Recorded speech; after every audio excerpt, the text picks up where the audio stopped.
Meus pais passaram anos me manipulando por dinheiro, então decidi cortar contato e inventei ser milionária só para provocar. Agora minha mãe apareceu cobrando a fortuna que acha que tenho, sem saber que tudo era mentira. Ela não faz ideia do que está por vir. Antes de eu começar a contar a minha história, me digam de onde vocês estão assistindo esse vídeo. Vamos lá! Quando eu tinha 7 anos, passei a tarde inteira arrumando meu quarto e organizando minhas bonecas em fileirinhas perfeitas. Só porque queria que meus pais vissem que eu era uma boa menina e me dissessem que me amavam. Ao invés disso, minha mãe olhou ao redor com indiferença e comentou que eu tinha perdido tempo demais brincando quando deveria estar ajudando com as tarefas da casa. Meu pai nem levantou os olhos do jornal. E assim sempre foi nossa relação. Eu fazia de tudo para ser notada. Chegava a acordar antes de todo mundo para fazer café da manhã nos finais de semana, só para ver se conseguia um sorriso ou um obrigada genuíno. Mesmo assim, era como se eu fosse invisível na minha própria casa. Não me lembro de uma única vez que ouvi um eu te amo deles. Mas o golpe mais forte veio quando, aos 22 anos, fui aceita numa universidade em outro estado há 4 anos.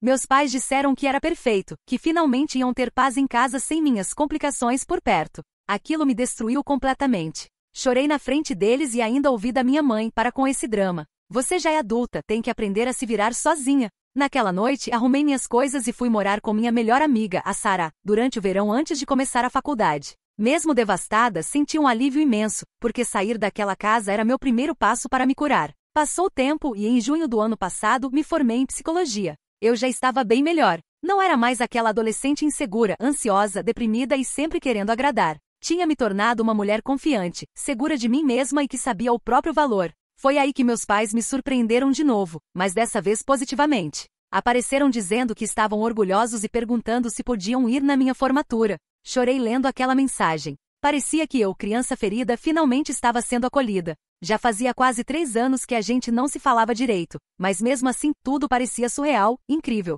Nem passou pela minha cabeça que podia ser interesse. Respondi na hora que sim, que ia ficar muito feliz com eles lá. Só que eu não sabia que aquele dia seria apenas a calmaria antes da tempestade. Eles aplaudiram quando peguei o diploma. Chorei no meu discurso, porque ver meus pais ali significava muito para mim. Só que 5 dias depois, recebi um e-mail da minha mãe. Fiquei até animada, achando que estavam tentando se reaproximar. Só que era uma planilha detalhada, listando cada gasto que tiveram para ir na formatura. Passagens aéreas 4 noites em hotel 4 estrelas, refeições, aluguel de carro, estacionamento, tudo. No final, exigiam que eu reembolsasse a viagem inteira, $2.847. Não tinha nenhum parabéns, nenhum foi maravilhoso te ver nada. Fiquei paralisada olhando para a tela, com o estômago embrulhado, quase vomitei. A Sara me encontrou vermelha de raiva, tremendo de tanto apertar os punhos. Senti tanta coisa ao mesmo tempo. O dinheiro nem era o maior problema, eu até tinha uma reserva. O absurdo era que eu tinha perguntado antes se queriam ajuda com os custos, e eles disseram que não precisava. No começo pensei em me culpar, igual fazia quando era pequena. Mas quanto mais pensava, mais revoltada ficava. No dia seguinte, depois de uma sessão de emergência com minha terapeuta, tomei uma decisão.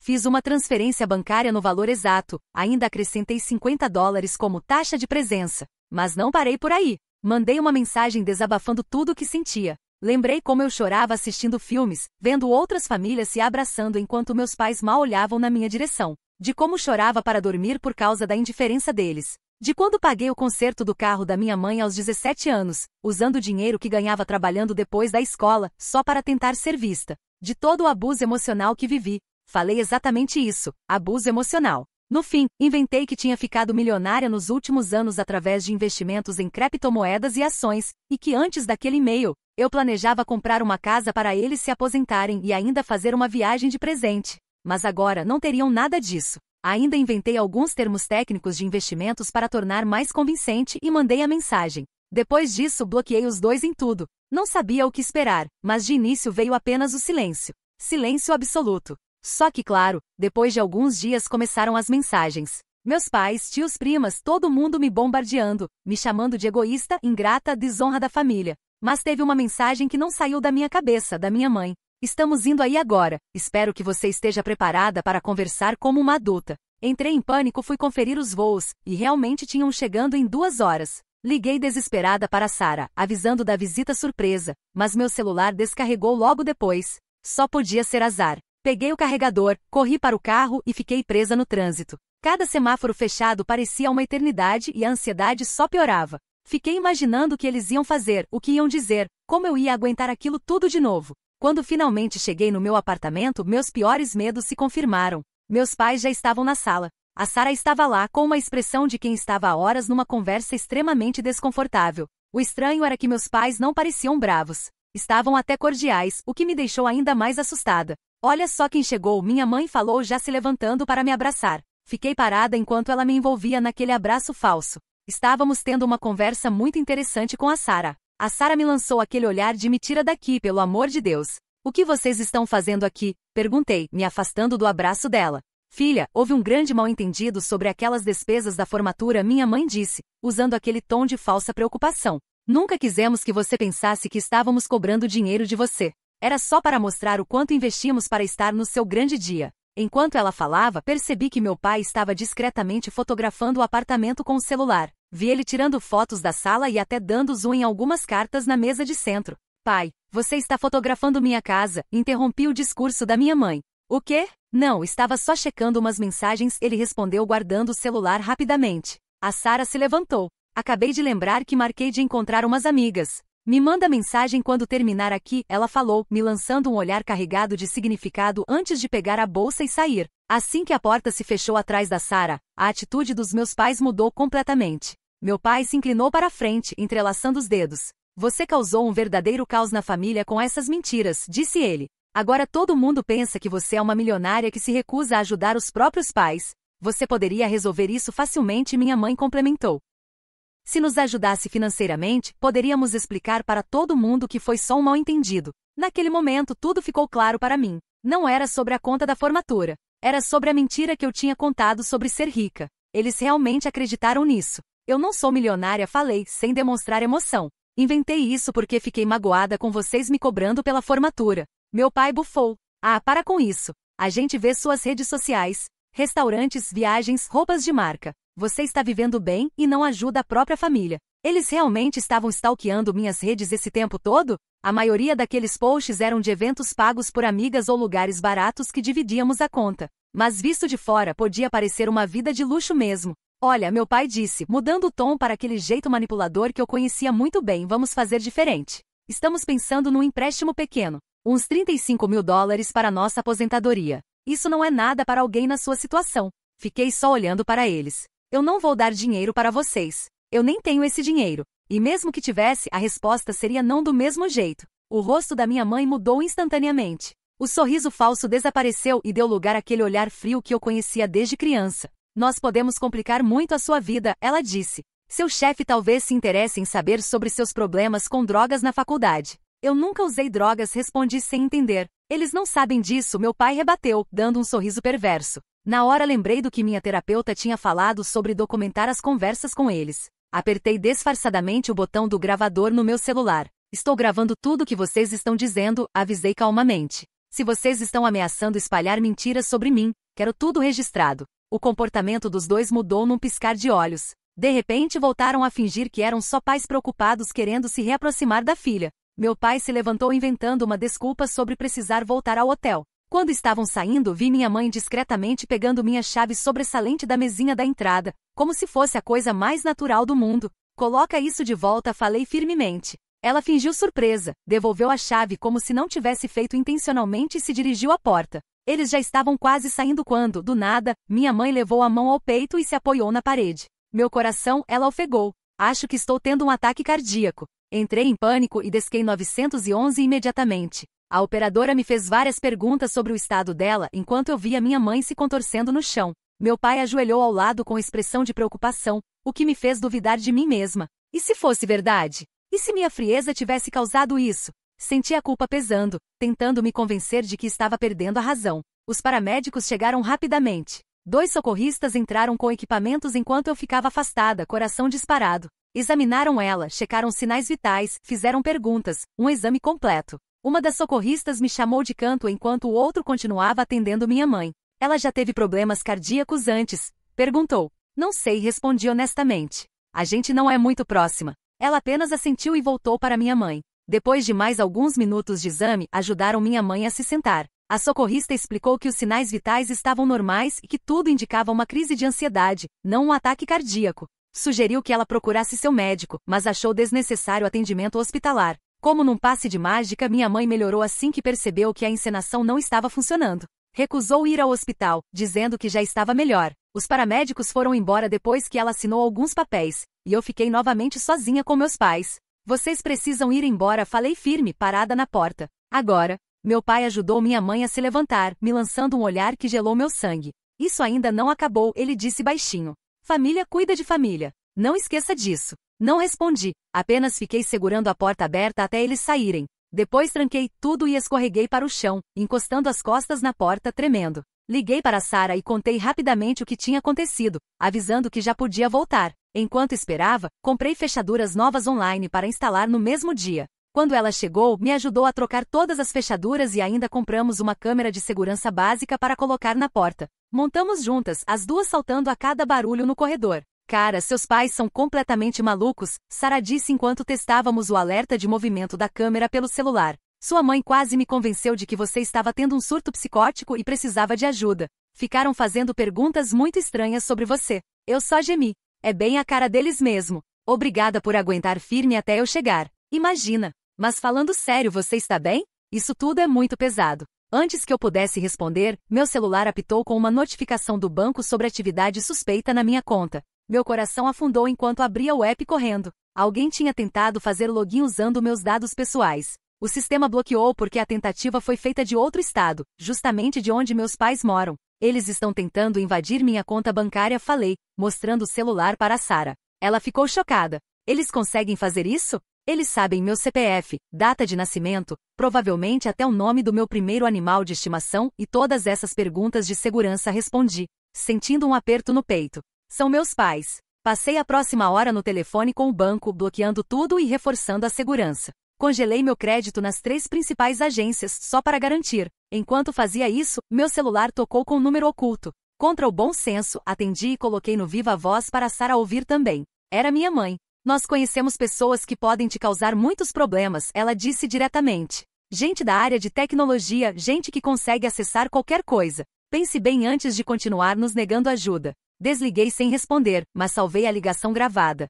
No dia seguinte, fui até a delegacia com as gravações e abri um boletim de ocorrência por tentativa de fraude e assédio. O policial que me atendeu foi atencioso, mas não demonstrou muita esperança. Questões familiares são complicadas, ele comentou. Sem uma prova concreta de que foram eles que tentaram acessar sua conta, o máximo que posso fazer é registrar a ocorrência. Saí de lá frustrada, mas pelo menos tinha começado a juntar a documentação necessária. Chegando em casa, fui conferir a correspondência e me deparei com várias solicitações de cartão de crédito que eu nunca tinha pedido. Era a confirmação das minhas suspeitas. Meus pais tinham se aproveitado da breve visita ao meu apartamento para fotografar documentos pessoais, e eu não conseguia entender como ainda tinham acesso mesmo com as fechaduras novas e a câmera de segurança. Depois descobri que eles haviam convencido o síndico do prédio a abrir meu apartamento, dizendo que eram meus pais preocupados e que eu estava passando por uma crise. Anotei tudo para meu arquivo, que só crescia. No dia seguinte, conversei com a segurança do prédio onde trabalho e avisei sobre possíveis visitantes indesejados. Mostrei fotos dos meus pais e pedi para me avisarem caso aparecessem. O segurança levou a sério e registrou no sistema. Apesar de toda a precaução, minha mãe apareceu no meu trabalho já na tarde seguinte. A recepcionista me ligou dizendo que ela estava na entrada com documentos urgentes para eu assinar. Pedi que dissesse que não poderia atender. 15 minutos depois, minha supervisora veio até minha mesa. Está tudo bem com sua família? Perguntou. Sua mãe está insistindo muito para falar com você. Tive que dar uma versão resumida e neutra do que estava acontecendo. Ela pareceu entender, mas dava para perceber que estava preocupada com o impacto no ambiente de trabalho. Minhas suspeitas se confirmaram no dia seguinte, quando chegaram e-mails anônimos para o RH da empresa, com fotos constrangedoras da época da faculdade, incluindo uma onde eu aparecia bêbada numa festa. O assunto era o verdadeiro caráter da sua funcionária. Fui chamada para uma reunião tensa com o RH, onde tive que explicar que estava sendo assediada pelos meus próprios pais. Entendemos questões pessoais, disse a representante com cautela. Mas precisamos manter os limites profissionais. Talvez seja melhor resolver essas pendências fora do horário de trabalho. Saí da reunião me sentindo humilhada e indignada. Meus pais estavam claramente tentando destruir tudo que eu tinha construído. Quando contei para Sara o que tinha acontecido, ela logo sugeriu que instalássemos mais câmeras no apartamento. A gente precisa de provas se tentarem alguma coisa de novo, disse ela. Combinamos de comprar tudo no fim de semana, mas antes disso chegamos em casa e percebemos que algo estava diferente. Nada tinha sumido, mas algumas coisas estavam fora de lugar. Meu notebook tinha sido movido, uma gaveta da cozinha estava aberta, as toalhas do banheiro dobradas de jeito diferente do que eu sempre fazia. Eles entraram aqui, disse a Sarah, colocando em palavras o que nós duas sentíamos. Chamamos a polícia novamente. Os policiais fizeram o boletim, mas disseram que, como não havia sinais de arrombamento nem nada roubado, não poderiam fazer muita coisa. Sugeriram conversar com a administração do prédio para saber quem tinha acesso ao apartamento. Naquela noite, nenhuma de nós teve coragem de dormir lá, então fomos para a casa da mãe da Sarah. No dia seguinte, recebi uma carta registrada de um escritório de advocacia, dizendo que meus pais tinham financiado minha educação e estavam exigindo $120 mil de volta. Listavam supostas despesas com faculdade, moradia, alimentação, roupas e até apoio psicológico, como se tudo tivesse um preço. Mostrei a carta para a Sarah, rindo nervosamente. Eu paguei a faculdade inteira com bolsas e empréstimo estudantil. Eles nunca deram um centavo, falei. Você consegue provar isso? Perguntou a Sarah. Por sorte, sim. Eu sempre guardei todos os comprovantes justamente porque tinha medo de que meus pais tentassem se aproveitar disso no futuro. Passei a noite organizando toda a documentação, preparada para rebater qualquer acusação. Minha terapeuta sugeriu que eu procurasse ajuda jurídica especializada. Gastei quase todo o meu salário do mês contratando uma advogada especialista em casos de assédio familiar.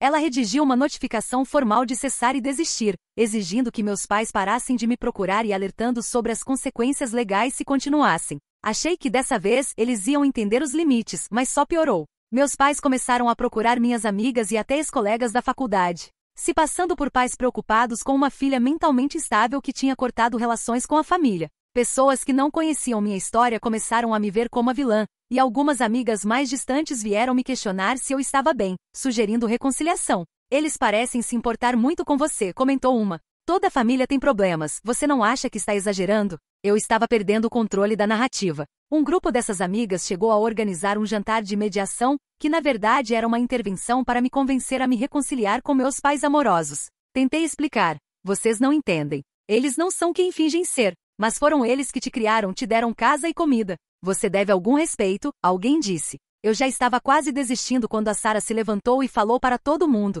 Nenhuma de vocês viveu naquela casa quando ela era criança. Ninguém sabe o que ela passou. E ninguém viu quando os pais dela invadiram nosso apartamento semana passada. O silêncio tomou conta da mesa. A Sarah pegou o celular e mostrou as imagens das câmeras de segurança que conseguimos com a administração do prédio. Meus pais conversando com o síndico, que depois abriu a porta para eles entrarem. Minha mãe sorrindo e gesticulando, meu pai ansioso para entrar. Quando viram as provas, a maioria percebeu que tinha sido manipulada. Pediram desculpas e prometeram bloquear meus pais caso tentassem contato novamente. A amiga que organizou o jantar ficou especialmente constrangida. Desculpa, falou. Meus pais sempre foram ótimos comigo. Achei que era normal confiar neles. Devia ter confiado em você. Com minhas amigas mais próximas de volta ao meu lado, me senti mais forte. Passei a documentar toda tentativa de contato e qualquer situação estranha. Meus pais mudaram de estratégia mais uma vez, agora espalhando rumores na minha cidade natal de que eu estava mentalmente doente. Parentes distantes e conhecidos da família começaram a ligar,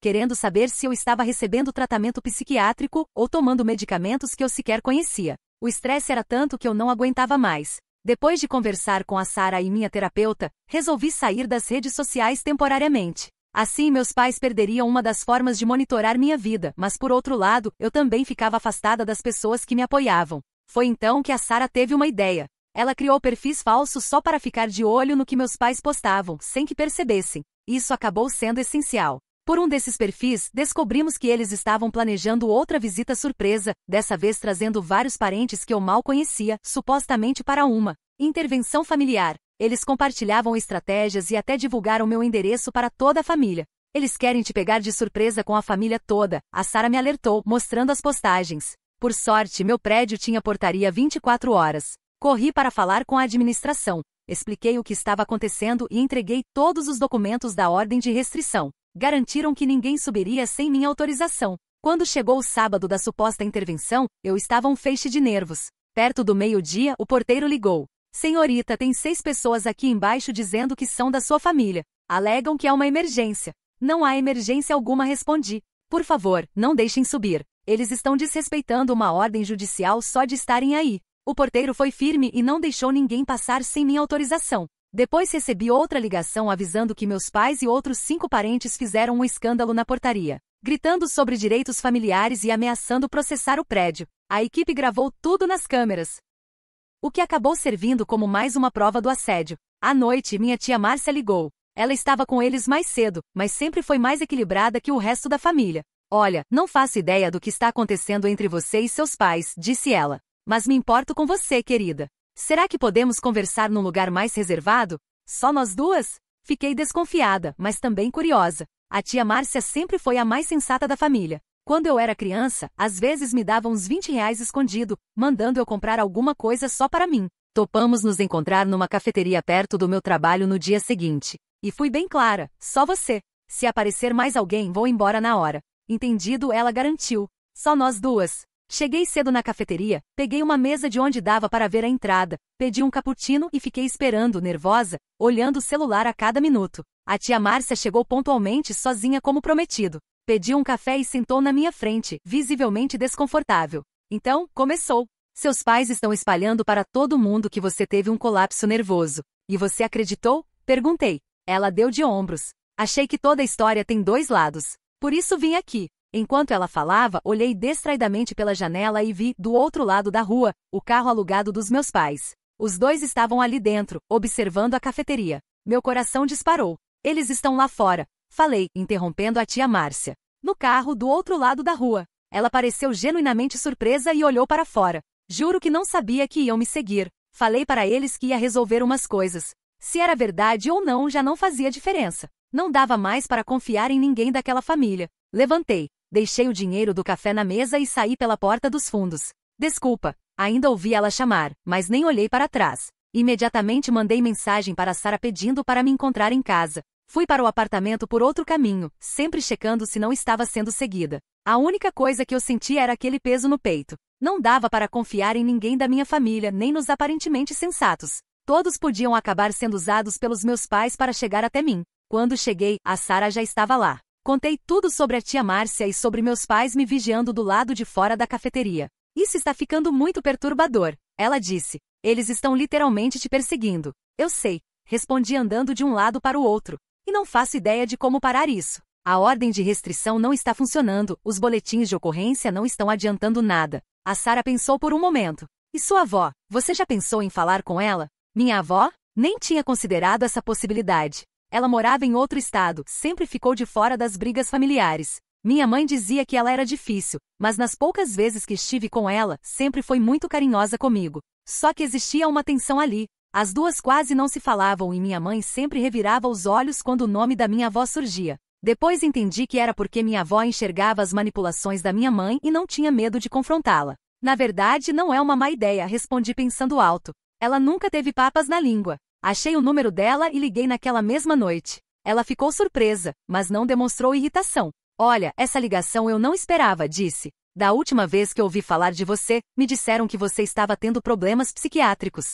Deixa eu adivinhar, falei. Mamãe e papai te contaram, né? Contaram sim, ela confirmou. Mas fiquei com o pé atrás. Você sempre me pareceu a mais equilibrada dessa família. Passei mais de 1 hora contando tudo para ela, desde a infância até o episódio da cafeteria. Ela escutou tudo, fazendo apenas alguns sons de concordância. Quando terminei, ficou um silêncio pesado.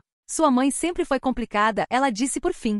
E seu pai só piora o lado ruim dela. Tentei ajudar quando você era pequena, mas eles me cortaram. Disseram que eu estava me intrometendo. Veio à mente uma lembrança antiga. Minha avó me visitando quando eu tinha uns 9 anos, discutindo feio com meus pais, e depois disso fiquei anos sem vê-la. Eu nem me lembrava mais disso. Então você acredita em mim? Perguntei, sentindo minha voz falhar. Claro que acredito, ela respondeu com convicção. E acho que já entendi o que está acontecendo. Como assim? Eles falaram de dinheiro ultimamente? Pediram empréstimo ou ajuda? Sim, pediram. Como você sabia? Minha avó suspirou. Porque também estão me ligando, pedindo o adiantamento da herança. Quando disse não, começaram a insinuar que eu estava confusa, sugerindo que talvez precisasse de ajuda para lidar com minhas coisas. Fiquei enjoada. Era exatamente isso que estavam fazendo comigo. Tinham certeza de que eu escondia dinheiro. Não, é ainda pior, minha avó disse. Eles sabem muito bem o que fazem. Vem fazendo isso há anos com outros da família. Seu avô e eu tivemos que cortar qualquer ajuda financeira há muito tempo.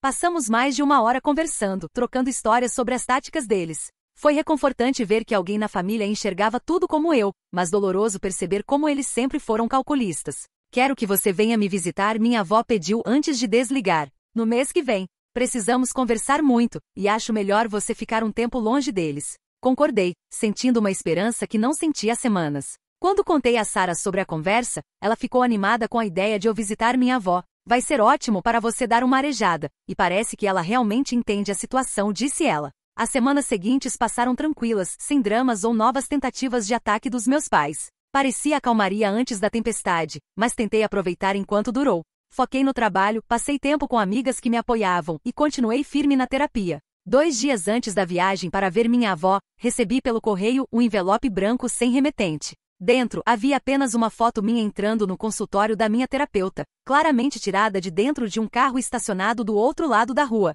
No verso estava escrito: "Sabemos onde você vai." Mostrei a foto para Sara, que ficou tão assustada quanto eu. "Isso é realmente aterrorizante", ela disse, analisando a foto. "Você precisa contar para sua terapeuta." Liguei imediatamente e marquei uma sessão de emergência no mesmo dia. Levei a foto, expliquei como tinha recebido, e contei tudo o que estava acontecendo. Minha terapeuta olhou a foto com atenção. "Isso ultrapassa todos os limites e pode ser perigoso", disse ela. "Estou preocupada com sua segurança." "O que eu faço?" perguntei. "A polícia não age sem ameaça direta. Continue documentando tudo, como já está fazendo", ela orientou. "Mas considere se mudar temporariamente para outro lugar, onde seus pais não consigam te encontrar." Essa viagem para sua avó veio na hora certa. Ela também sugeriu que eu verificasse meu carro e celular para garantir que não havia nenhum rastreador ou aplicativo espião. A Sara me ajudou a vasculhar o carro naquela noite, olhando até por baixo dele e nas caixas de roda, mas não encontramos nada. Mesmo assim, continuei me sentindo paranoica e vulnerável. No dia seguinte, no trabalho, minha chefe me chamou para conversar. Ela estava visivelmente desconfortável quando me sentei. "Recebemos algumas informações preocupantes sobre você", disse ela, empurrando uma pasta na minha direção. Dentro, havia a impressão de um boletim de ocorrência falso com meu nome, detalhando uma prisão por dirigir alcoolizada e agressão a policial. Supostamente no meu 3º ano de faculdade. "Isso nunca aconteceu", falei imediatamente. "Isso é mentira. Nunca fui presa." Minha chefe pareceu aliviada. "Espero mesmo. Não parecia algo que você faria." O e-mail veio de uma conta anônima, o que achei estranho. Expliquei rapidamente o que estava acontecendo com meus pais, dizendo que estavam tentando destruir minha reputação. Ela compreendeu, mas ficou preocupada. "Se você precisar de um tempo para lidar com isso, me avise", disse ela. "E vou pedir para o pessoal da te bloquear qualquer e-mail suspeito." Agradeci e voltei para minha mesa, abalada. Meus pais estavam intensificando os ataques, agora mirando na minha carreira. Liguei para minha advogada e contei as novidades. Ela concordou que já havia material suficiente para um processo por assédio, mas alertou que isso significava entrar numa batalha judicial longa e cheia de contato com meus pais. "Entrar com uma ação vai te obrigar a vê-los e conviver com eles por um tempo", explicou. "E processos familiares podem se arrastar por meses ou até anos. Você está preparada para isso?" Eu não tinha certeza. Só de imaginar dividir o mesmo ambiente com eles repetidamente, ouvindo as mentiras, já me deixava exausta. Mas viver com medo do próximo ataque parecia ainda pior. "Vou pensar", respondi. "Vou visitar minha avó neste fim de semana. Decido quando voltar." No dia anterior ao meu voo, recebi um pedido de amizade de uma prima, a Carla, com quem não falava há anos, mas éramos próximas na infância,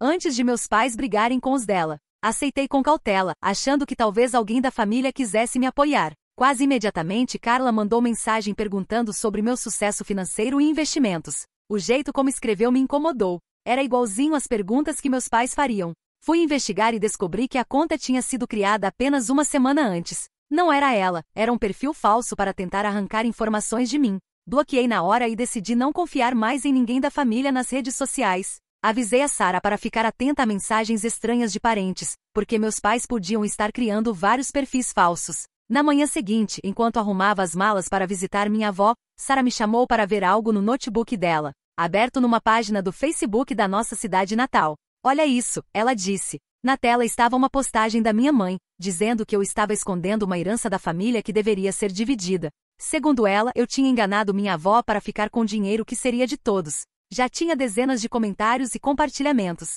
"Que herança?", perguntei sem entender. "Não tenho herança nenhuma." "Vai ver, sua avó sabe do que se trata", sugeriu a Sara. Liguei na hora para ela, querendo saber se fazia ideia do que meus pais estavam falando. "Ah, minha querida", ela suspirou. "Eu ia te contar pessoalmente, mas acho que agora é a hora." E então explicou que anos atrás tinha criado um fundo fiduciário em meu nome, que eu teria acesso quando completasse 25 anos. Meus pais tinham descoberto a existência desse fundo e faziam de tudo para convencer minha avó a mudar as regras, tentando conseguir o dinheiro como meus responsáveis, mesmo eu já sendo adulta. Qual o valor desse dinheiro? Perguntei, querendo saber se era tanto assim para justificar todo esse interesse repentino deles.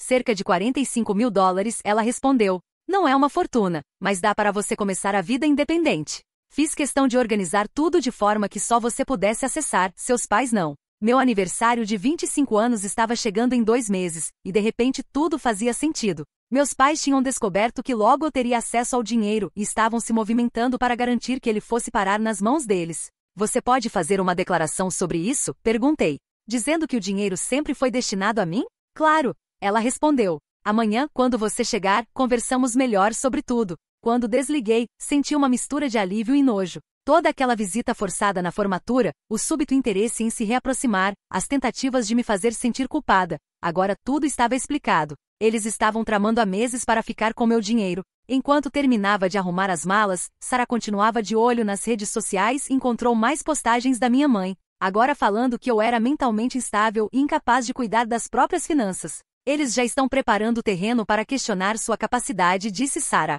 Se conseguirem convencer as pessoas de que você não está bem da cabeça, podem tentar tomar o fundo na justiça. Só de pensar nisso me dava arrepios. Liguei novamente para minha advogada e contei tudo o que estava acontecendo. Ela pediu que eu conseguisse uma declaração registrada da minha avó explicando a intenção do fundo e que juntasse qualquer prova das tentativas dos meus pais de conseguir o dinheiro. No dia do meu voo, acordei com uma mensagem de número desconhecido. Sabemos da sua viagem. Correr para a vovó não vai adiantar. Dinheiro de família é da família. Mostrei para Sarah, que fez questão de me levar até o aeroporto e só foi embora depois que passei pela segurança. Quando sentei no avião, me bateu uma mistura estranha de medo do que meus pais ainda podiam fazer e, ao mesmo tempo, uma sensação de força por finalmente entender o motivo de tudo aquilo. Pela primeira vez, era eu que estava na frente. Não era só sobre dinheiro, era sobre controle. E agora, finalmente, eu estava tirando esse poder deles. O avião decolou e fechei os olhos, tentando me agarrar ao que minha avó tinha me dito por telefone. Você é mais forte do que eles.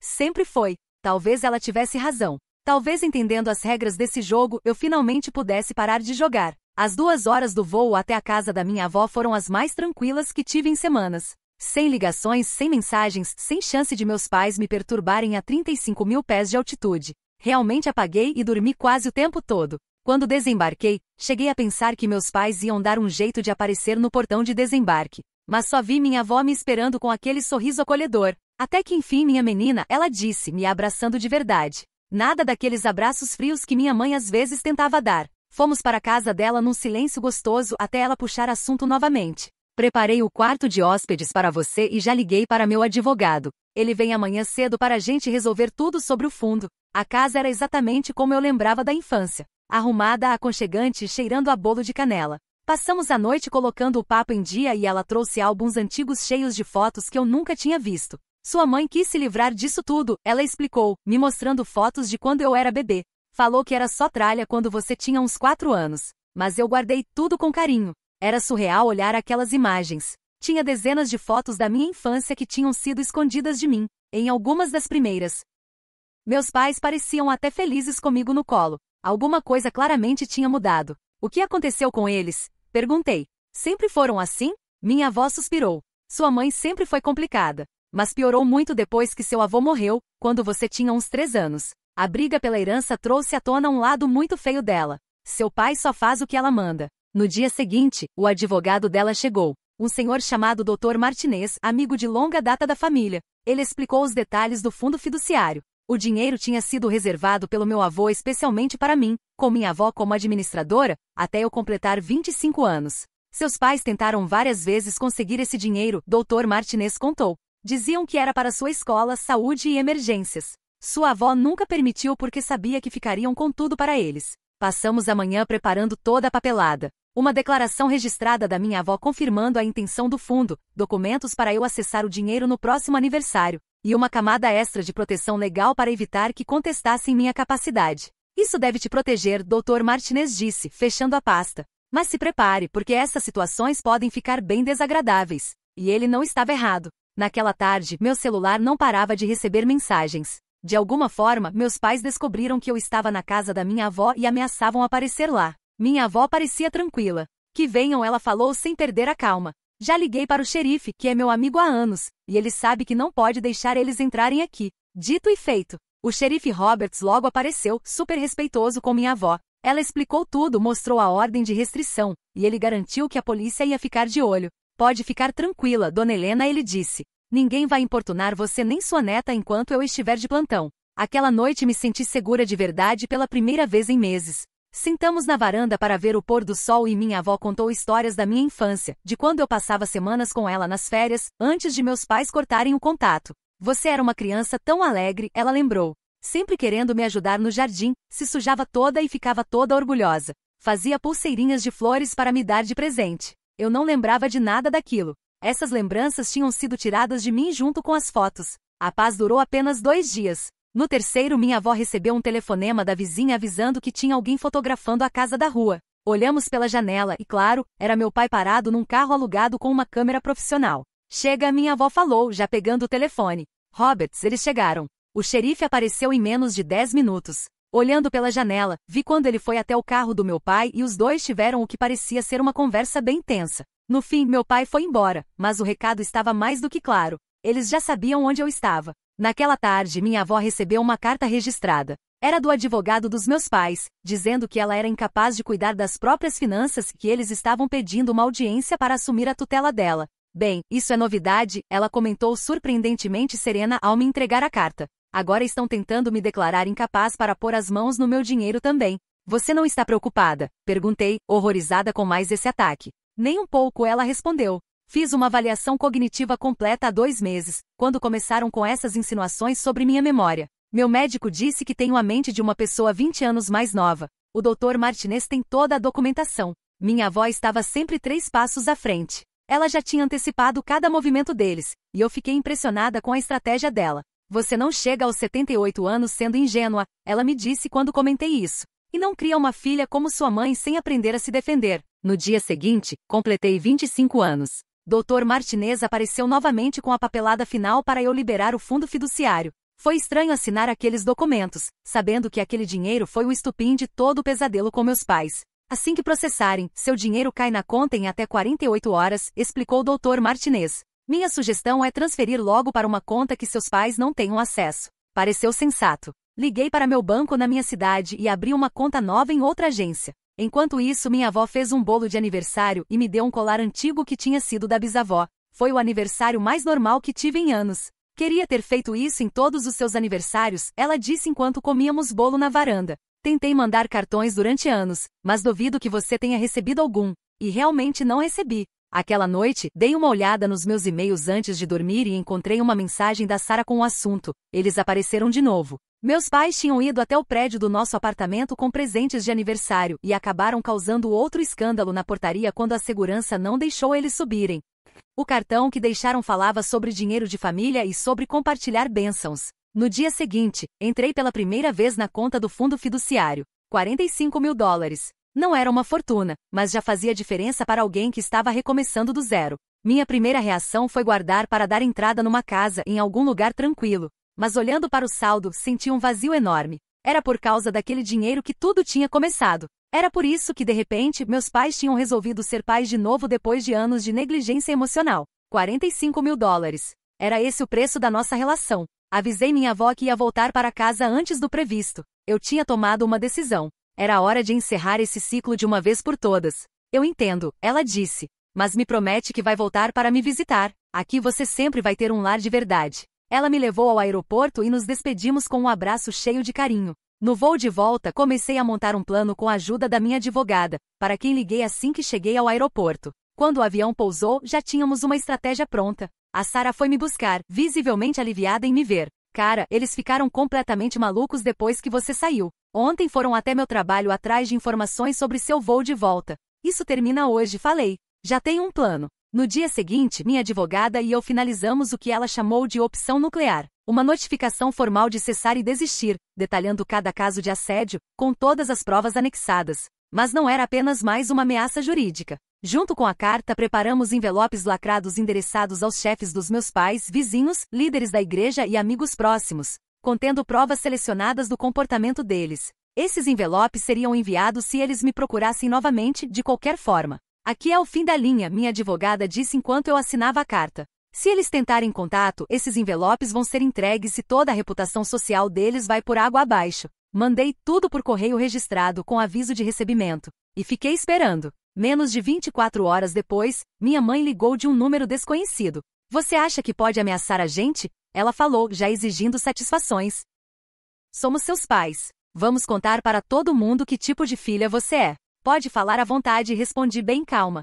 Mas antes de fazer isso, saiba que já conversei com sua chefe na escola e com a pastora Linda da sua igreja. Elas ficaram bastante interessadas nas gravações que tenho. Silêncio do outro lado. Até que ela disse, você está blefando. A pastora Linda chegou a comentar que está preocupada com sua orientação espiritual, depois de saber das tentativas de enganar sua mãe idosa. E sua diretora ficou especialmente curiosa com o boletim de ocorrência falso que vocês enviaram para o meu trabalho. O tom da minha mãe mudou na hora. Pela primeira vez, era eu que tinha o poder na relação. Ouvi o pânico na voz dela, percebendo que eu não era mais o alvo fácil de antes. Olha, talvez a gente precise dar um tempo para esfriar a cabeça, ela disse. Dá para resolver isso em família. Não existe mais, a gente respondi. Essa é a última vez que vamos conversar. Se você ou o papai me procurarem novamente, de qualquer forma, aqueles envelopes vão ser entregues. Acabou. Desliguei antes que ela pudesse falar mais alguma coisa e bloqueei o número. Por 3 semanas, meus pais desapareceram completamente. Nenhuma ligação, nenhum e-mail, ninguém tentando contato por eles.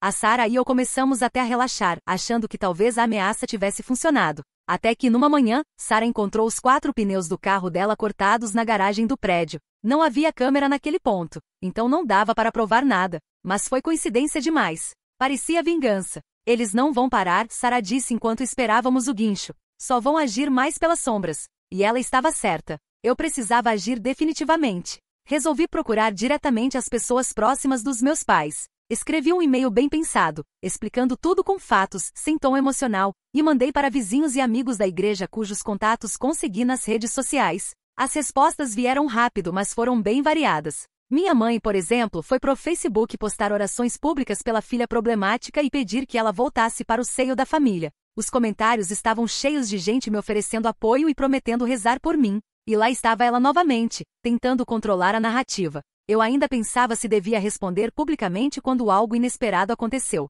4 pessoas do círculo dos meus pais me procuraram em particular. Uma era a vizinha do lado, outra uma mulher da igreja, uma terceira era colega da minha mãe na escola, e a quarta, um antigo amigo do meu pai. Todos trouxeram histórias parecidas sobre meus pais pedindo dinheiro emprestado e nunca devolvendo, espalhando boatos sobre quem discordava deles, manipulando situações para se darem bem. Só que ninguém tinha coragem de falar disso em público. Sua mãe sabe segredos de metade da congregação, explicou a mulher da igreja. Ninguém quer ser o próximo alvo dela. A vizinha contou que meus pais tinham pedido emprestado $800 no ano anterior para uma emergência médica, que depois descobriu ser mentira. Quando cobrei o dinheiro, sua mãe espalhou para todo mundo que eu era avarenta e que não ajudava pessoas necessitadas. No dia seguinte, a irmã do meu pai me ligou, e eu fiquei surpresa, já que não falávamos há anos. Vi seu e-mail, ela disse. Quero que saiba que acredito em você. Conversamos quase 1 hora sobre minha infância e o assédio recente, e ela parecia realmente solidária e compreensiva. Mas no meio da ligação, o tom dela mudou sutilmente. Olha, no fim das contas família é tudo o que temos, disse. Acho que você devia considerar perdoá-los. Eles não estão ficando mais jovens, e esse dinheiro ajudaria muito na aposentadoria deles. Ou seja, ela não ligou para me apoiar, queria negociar acesso ao dinheiro do fundo fiduciário. Fiquei imaginando se ela ganharia alguma porcentagem nisso. Agradeço sua preocupação, respondi gelada. Mas perdão exige responsabilidade primeiro. Você está guardando rancor, ela retrucou perdendo o tom amável. Precisa amadurecer e entender que família vem em primeiro lugar. Encerrei a ligação e bloqueei o número dela também. Meu círculo familiar diminuía a cada dia, mas junto diminuía também a capacidade dos meus pais de chegar até mim através de outras pessoas. A Sarah sugeriu que fossemos viajar no fim de semana para dar uma arejada. Alugamos uma cabana a algumas horas dali, torcendo para que a distância ajudasse a aliviar a tensão. Só ficamos fora 2 noites, mas nossos celulares começaram a apitar com alertas do sistema de segurança do apartamento. Alguém estava tentando arrombar nossa porta. Voltamos às pressas e encontramos o batente da porta danificado, embora as fechaduras reforçadas tivessem resistido. Dessa vez, a polícia levou a tentativa mais a sério, recolheu impressões digitais e fez um boletim detalhado.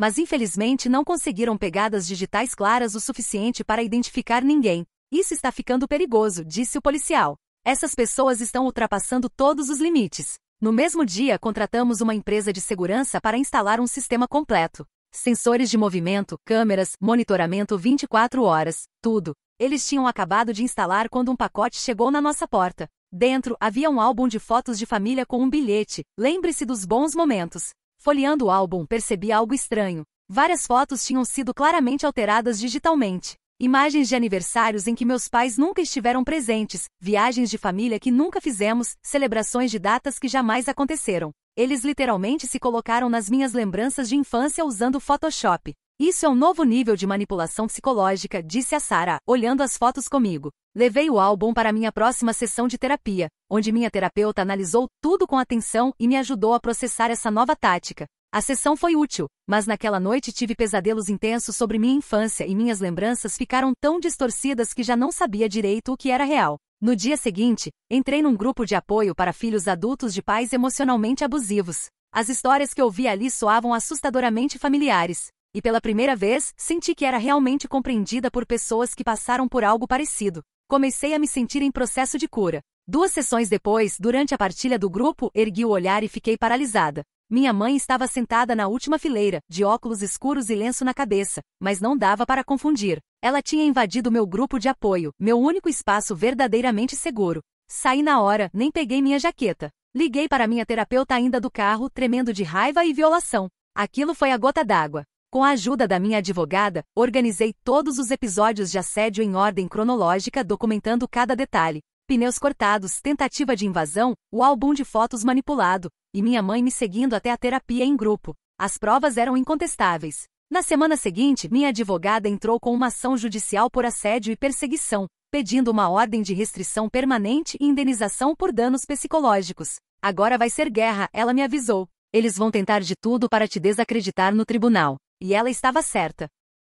Meus pais contrataram um advogado e começaram a construir uma defesa baseada na minha suposta instabilidade mental. Entraram com uma contração alegando que eu estava mentalmente perturbada e que eles eram apenas pais preocupados tentando ajudar. O processo se arrastou por meses. Audiências, depoimentos, análise de provas. Foi exaustivo, mas cada sessão no tribunal me mostrava que eu estava no lado certo da história. Minha terapeuta testificou sobre meu estado mental estável. Minha avó voou até lá para depor sobre o histórico familiar. Até a Sarah deu seu depoimento sobre tudo o que tinha presenciado. O ponto de virada veio quando o juiz ouviu as gravações das ameaças dos meus pais. A voz do meu pai dizendo: "Conhecemos pessoas que podem te causar problemas", ecoou pelo tribunal. Minha mãe tentou alegar que tinha sido tirado de contexto, mas o juiz não comprou. 6 meses depois do início do processo, ganhamos ordem de restrição permanente e indenização por danos morais, e meus pais foram obrigados a pagar as custas do processo. Eles saíram do tribunal em silêncio, finalmente derrotados. Mas a vitória veio com um preço emocional alto. Todo aquele processo me drenou, me forçou a reviver traumas, me expôs publicamente. Precisei de meses de terapia intensiva para me recuperar. A Sarah foi minha âncora durante todo esse período. Ela, minha avó, e alguns amigos próximos formaram minha verdadeira família. Com o dinheiro da indenização somado ao fundo fiduciário, finalmente consegui comprar uma casa pequena, longe da minha cidade natal. Um lugar onde podia recomeçar sem o peso do passado. Minha avó veio morar comigo nos últimos anos da vida dela. Foram os melhores anos que tivemos juntas, finalmente podendo construir as memórias que meus pais tinham roubado de mim quando criança. Os $45.000 que causaram toda aquela guerra acabaram sendo o ponto de partida para minha independência real, não apenas financeira, mas emocional. Às vezes ainda penso naquela menina de 7 anos que arrumava o quarto esperando o amor dos pais. Gostaria de poder dizer a ela que não era culpa dela, que algumas pessoas simplesmente não conseguem amar da forma que uma criança precisa, e que um dia ela seria forte o suficiente para construir sua própria família, baseada no amor verdadeiro ao invés da manipulação. 5 anos depois, a vida tinha encontrado um ritmo tranquilo que eu nunca imaginei ser possível. Acordava toda manhã na minha casa pequena mas aconchegante, tomava café vendo o jardim que eu mesma tinha plantado, e me preparava para mais um dia no meu consultório de psicologia. Sim, eu tinha me tornado terapeuta especializada em trauma familiar. A ironia não passou despercebida por ninguém, especialmente por mim. Mas fazia sentido. Quem melhor para ajudar pessoas que sofreram abuso emocional dos pais do que alguém que passou pela mesma coisa? Minha avó havia falecido 2 anos antes, aos 80 anos, em paz na sua cama, segurando minha mão. Ela me deixou não apenas uma herança substancial, mas algo muito mais valioso, a prova de que amor incondicional existe, mesmo que não venha de onde esperamos. A Sarah continuava sendo minha melhor amiga e parceira de vida. Não romanticamente, ela tinha se casado com uma mulher maravilhosa chamada Lisa, mas no sentido mais profundo de família escolhida. Moravam a 2 quadras de mim e jantávamos juntas pelo menos 3 vezes por semana. Por anos, meus pais tinham respeitado a ordem judicial. Nenhum contato, nenhuma tentativa de aproximação. Eu tinha quase me esquecido da sensação constante de estar sendo vigiada. Até que numa terça-feira comum de setembro, minha secretária me avisou que tinha uma mulher na recepção querendo marcar uma consulta de emergência. Disse que era sobre trauma familiar e que tinha ouvido falar do meu trabalho. O nome dela é Helena Costa, minha secretária falou pelo interfone. Meu sangue gelou. Helena Costa era o nome de solteira da minha mãe. Pedi para minha secretária dizer que eu não tinha horários disponíveis, mas ela insistiu. 15 minutos depois, ela me ligou novamente. Ela disse que vai esperar o tempo que for necessário. Está sentada lá fora dizendo que precisa muito falar com você. Senti aquela ansiedade familiar subindo pelo peito, mas respirei fundo. Eu não era mais aquela jovem insegura de 5 anos atrás. Era uma mulher adulta, profissional, que tinha construído uma vida sólida. Abri a porta do meu consultório e lá estava ela. Minha mãe, visivelmente mais velha, com cabelos grisalhos e rugas que não estavam lá antes. Ela sorriu quando me viu, aquele sorriso falso que eu conhecia tão bem. Oi, filha, ela disse, como se não tivessem se passado 5 anos desde nossa última conversa traumática. Você não pode estar aqui, respondi firmemente. Existe uma ordem judicial. Ah, isso já expirou faz tempo, ela mentiu descaradamente. Eu só queria conversar. Estou doente, sabe? Era a mesma tática de sempre. A falsa emergência médica, a manipulação emocional. Mesmo que fosse verdade, disse eu, não mudaria nada. Você precisa sair. Mas ela não saiu. Sentou-se na cadeira da sala de espera como se fosse uma paciente qualquer. Seu pai morreu, ela disse de repente, e por um momento meu mundo parou. O quê? Há 3 meses. Ataque cardíaco. Pensei que você gostaria de saber. Senti um turbilhão de emoções. Tristeza, alívio, culpa por sentir alívio, raiva por ela usar a morte do meu pai como uma ferramenta de manipulação. Sinto muito, disse sinceramente. Mas isso não muda o fato de que você precisa sair daqui. Ele deixou uma carta para você, ela continuou, tirando um envelope do bolso. Pedindo perdão. Disse que se arrependia de tudo.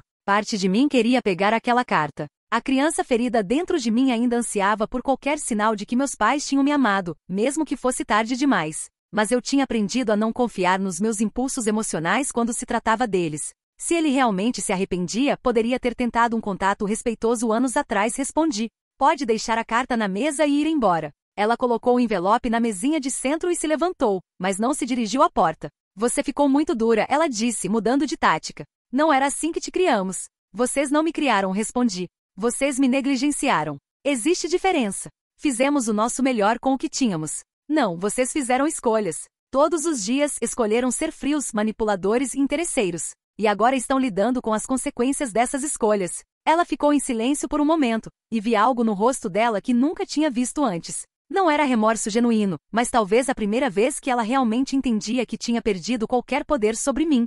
Você sempre foi diferente das outras crianças, ela disse finalmente. Sempre questionando, sempre difícil. Eu era uma criança que só queria ser amada, respondi. Se isso era difícil para vocês, o problema não era meu. Nesse momento, minha secretária apareceu na porta. Eu tinha estabelecido um protocolo anos atrás. Se eu ficasse sozinha com uma pessoa por mais de 10 minutos sem dar sinais de que estava tudo bem, ela deveria intervir. Doutora, sua próxima paciente chegou, ela disse, embora soubesse que minha agenda estava livre. Obrigada, Marina. Esta senhora já estava saindo. Minha mãe olhou para mim mais uma vez. Se você mudar de ideia sobre nos reconciliarmos, sabe onde me encontrar. Não vou mudar de ideia.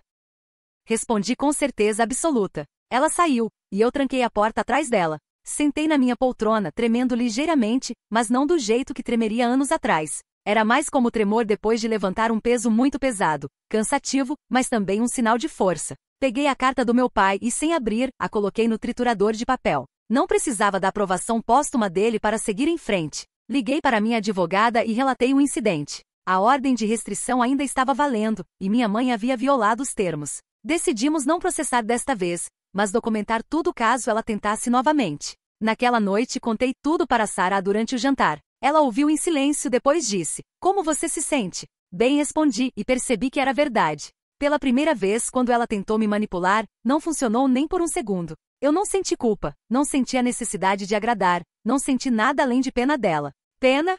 Sim, Ela é uma mulher de 60 anos que nunca aprendeu a construir relacionamentos saudáveis, que nunca vai conhecer seus possíveis netos, nunca vai ter uma relação genuína com a filha, nunca vai entender o que perdeu. É trágico, na verdade. A Sarah sorriu. Você percebe o quanto cresceu, né? A pessoa que conhecia há anos atrás teria ficado devastada com essa visita. Ela estava certa. A terapia, o tempo, a construção de relacionamentos saudáveis, tudo isso tinha me dado uma base sólida que meus pais nunca conseguiram abalar novamente. 2 semanas depois, recebi uma ligação da minha prima Carla. A de verdade desta vez, não um perfil falso. Ela tinha conseguido meu número através da minha avó anos atrás, mas nunca tinha ligado antes. Oi, ela disse hesitante. Sei que é estranho eu ligar assim, mas... Sua mãe apareceu na casa dos meus pais ontem. Meu coração acelerou. O que ela queria? Dinheiro. Disse que você se recusa a ajudar ela agora que seu pai morreu, e que a família precisa se unir para convencer você a fazer a coisa certa. Suspirei. Mesmo depois de tudo, ela continuava tentando usar outros membros da família como peões.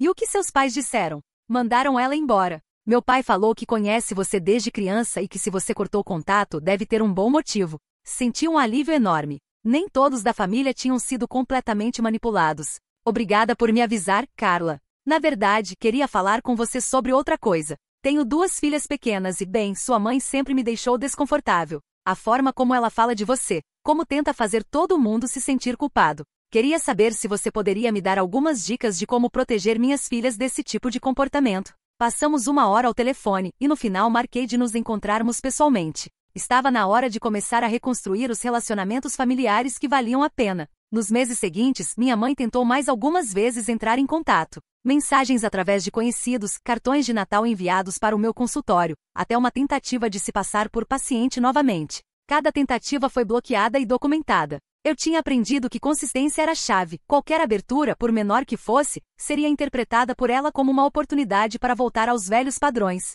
1 ano depois da visita ao meu consultório, recebi uma ligação da tia Márcia. Minha mãe havia sido despejada do apartamento onde morava e estava pedindo ajuda para a família. Ela disse que você prometeu cuidar dela na velhice, tia Márcia explicou. Eu nunca prometi isso, respondi. E mesmo que tivesse prometido quando era criança, uma criança não pode ser responsabilizada por promessas feitas sob coerção emocional. Então você não vai ajudar? Não. Mas posso dar a ela o contato de assistentes sociais e organizações que ajudam idosos em situação de vulnerabilidade. Passei os contatos através da tia Márcia e não ouvi mais nada por meses. A vingança, descobri, não precisava ser ativa. Às vezes a melhor vingança era simplesmente viver bem, construir a vida que eles tentaram impedir, e recusar-se a ser arrastada de volta para a dinâmica tóxica. Cada paciente que eu ajudava a se curar de trauma familiar era uma pequena vitória. Cada relacionamento saudável que construía era uma prova de que o ciclo havia sido quebrado. 2 anos depois, abri uma ONG focada em apoiar jovens adultos que estavam cortando contato com famílias abusivas. O trabalho era desafiador, mas incrivelmente gratificante. Ver pessoas encontrando força para se afastarem de situações tóxicas, construindo suas próprias famílias escolhidas. Me lembrava constantemente de como havia feito a escolha certa. A Sarah e Liz adotaram uma filha, uma menina de 5 anos chamada Emma. Eu me tornei a tia não oficial, e pela primeira vez na vida experienciei como era um amor familiar saudável e incondicional. Emma nunca saberia como era crescer questionando se era amada. Nunca teria que limpar a casa toda esperando por aprovação. Nunca sentiria que precisava ganhar seu lugar na família. Às vezes, quando estava brincando com Emma no parque, pensava na menina de 7 anos que eu fui. Queria poder voltar no tempo e dizer a ela: um dia você vai ter uma família de verdade. Pessoas que te amam pelo que você é, não pelo que você pode dar a elas. Em uma dessas tardes no parque, enquanto empurrava Emma no balanço, recebi uma mensagem de um número desconhecido. Sua mãe morreu ontem. Ataque cardíaco. Funeral é quinta-feira. Era da tia Márcia. Senti. Nada. Nem tristeza, nem alívio, nem culpa. Apenas uma sensação de fechamento, como quando você termina de ler um livro que já não te interessava há muito tempo. Não fui ao funeral. Em vez disso, plantei uma árvore no meu jardim, não em memória da minha mãe, mas em celebração da mulher que eu havia me tornado apesar dela. A Sarah perguntou se eu estava bem. Estou, respondi honestamente. Faz muito tempo que ela deixou de ser minha mãe de verdade. Hoje só se oficializou. 3 semanas depois, recebi uma ligação de um advogado sobre o testamento. Para minha surpresa, minha mãe havia me deixado a casa onde cresci, junto com uma carta. Contra meu melhor julgamento, decidi ler a carta. Filha, sei que cometi muitos erros. Talvez você consiga fazer algo bom com esta casa, já que eu nunca consegui fazer dela um lar de verdade para você. Peço perdão por não ter sido a mãe que você merecia. Eram as palavras que a criança em mim sempre quis ouvir. Mas chegaram tarde demais e de uma pessoa que havia perdido o direito de ser perdoada há muito tempo. Vendi a casa e usei o dinheiro para expandir minha ONG. Parecia apropriado transformar o lugar onde sofria em recursos para ajudar outros a se curarem. Na inauguração do novo centro, fiz um discurso para doadores e voluntários. Falei sobre como o trauma familiar pode ser superado, como é possível quebrar ciclos de abuso, como amor verdadeiro pode ser encontrado mesmo quando não vem de onde esperamos. Depois da cerimônia, uma mulher jovem se aproximou de mim. Ela me lembrava muito de mim mesma anos atrás, insegura, magoada, mas com uma centelha de determinação nos olhos. Obrigada, ela disse. Sua história me deu esperança. Meus pais, bem, são complicados também. Você não está sozinha, respondi. E você é mais forte do que imagina. Naquela noite em casa, olhei pela janela para o jardim que eu havia criado. Cada planta ali havia sido escolhida e cuidada por mim. Nada havia crescido por acaso ou negligência. Era uma metáfora perfeita para a vida que construí. Cada relacionamento, cada conquista, cada momento de paz, tudo havia sido cultivado intencionalmente com amor e cuidado. Meus pais tentaram me convencer de que eu não merecia amor, que só tinha valor pelo que podia dar aos outros. Mas construí uma vida inteira provando que estavam errados. A verdadeira vingança não foi destruí-los, foi florescer apesar deles. E ao ajudar outras pessoas a encontrarem sua própria força para florescer, eu transformei minha dor em algo que poderia curar o mundo, uma pessoa de cada vez. Essa, percebi, era a única vitória que realmente importava. Se essa história tocou vocês de alguma forma, por favor deixem um like e se inscrevam no canal para mais histórias de superação e justiça. Seus comentários e apoio fazem toda a diferença para outras pessoas que podem estar passando por situações parecidas. Até a próxima história!